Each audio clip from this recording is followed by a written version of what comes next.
I'm going to go over some of the plants that I've talked about before that are growing fresh right now. This is stinging nettle, and stinging nettle is a really good plant to eat. It can also, the stalk of it can be used for cordage, and if it's the stalk that's still green, then you can use that in place of noodles. And when you put it in a soup or something, the way to handle stinging nettle um, without getting stung is you take a leaf and you bend it over and twist it in your fingers. So you take it like this and bend it over in half, and then just twist it, and then that there's no more sting. Then you can just shoot up and eat it. And or you can just dip it in hot and boiling water. Just take it, put it in, and take it out, and it's ready to eat. Another way is to hit it with a flame on the stinging part underneath the leaves, because a flame will stop it from stinging you. The benefit of the sting is it helps arthritis, so you can put it on your joints where you have arthritis and touch your skin with it and get the sting, and then you get some relief from your arthritis in that joint. At least it can do that. I can't say it does, but it helps me. Okay, and then right here is broadleaf plantain. All right, and I planted some of this once. I picked some in the wild and brought it home, so that's why I have broadleaf here. It's growing, in different places. And then I also have narrow leaf. So right here is narrow leaf, and I'll pick one of those for you. And there's no difference in the medicinal value. They're both equally as good.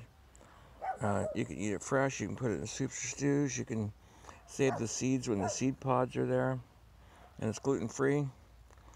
You can make up a salve with it. You can make tinctures. You can mash it up and put it on a bite or a bee sting. And it's all kinds of good things about it. It's also called nature's Neosporin, and it's a really good plant.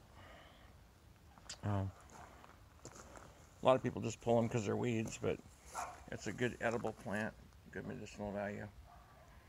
So there we go. Doesn't matter which one you use. Here's wood sorrel. A lot of people get it mistaken for clover, and wood sorrel is edible. Not much food value, but it's good.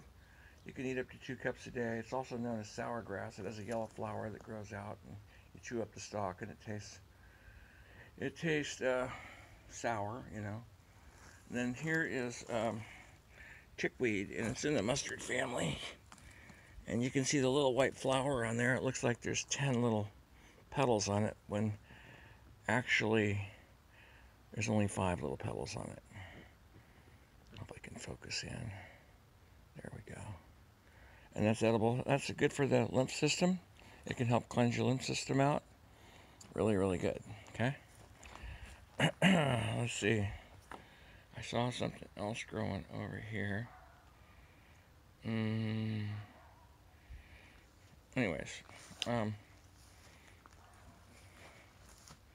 Oh yeah, the mallow. Okay. I talked about this recently.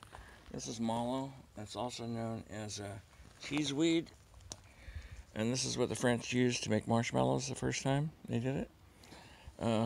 The plant has saved more civilizations from famine than any other plant in the world in the last couple thousand years. Really, really good. Oh yeah, here's dandelion right here growing. And dandelions also can help out your lymph system. And the roots and the leaves and everything on it and the flowers are all usable and edible. You can eat them fresh or cook them, dry them out, use them later, grind them up, however you want to do it. So there's a few edible plants. Just thought I'd share that with you. I don't think I have any purslane growing right now.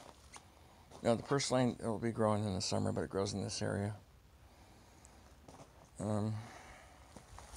We have some wild mustard over here, I think. Let me go take a look.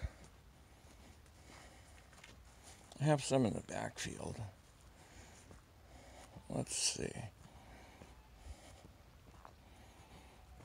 A lot of plantain out here.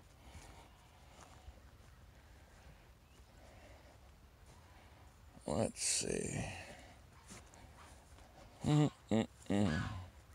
Looking around, seeing what's growing. Oh, here's some wild mustard right here. And there's different types of wild mustard. And the whiter the leaf, the younger the plant. So the smaller the leaves, the older the plant. So this one here, you can eat it fresh. It's kind of peppery or spicy, I should say. So what you can do is you can steam it. You can cook it in soups. You can eat it in salads. You can eat it fresh. It doesn't matter. I kind of like it. My nephew likes it. I like to eat the little yellow flowers that grows on it. And the parts that look like broccoli, they taste kind of like radishes to me. Got more chickweed growing over here. In the field over here where the geese are at, because it's high nitrogen soil, there's a lot of stinging nettle right there.